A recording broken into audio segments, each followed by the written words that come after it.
சிலம்பாட்டம் தயா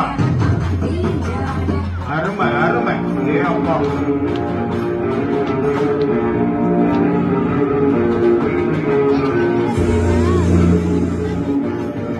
நாளை நடைபெறுகின்ற விளையாட்டுப் போட்டி நமது மதிப்புக்குரிய மறைந்த அன்பு அண்ணாச்சி அவர்களுடைய துணைவர் சக்கரேஸ்வரி நினைவாக அவர்களுடைய முதல்வர் திரு சிவகுமார் அவர்கள் அனைவருமே குடும்பத்தின் சார்பாக விளையாட்டுப் போட்டி நடத்துகிறார்கள். அதனால் அந்த நிகழ்ச்சியில் பக்த ஊழியர் அனைவரும் கலந்து கொண்டு வெற்றி பெற்று அம்பாளுடைய அருளை பெற விழா கமிட்டியாக உங்களை அன்போடு கேட்டுக் கொள்கிறோம்.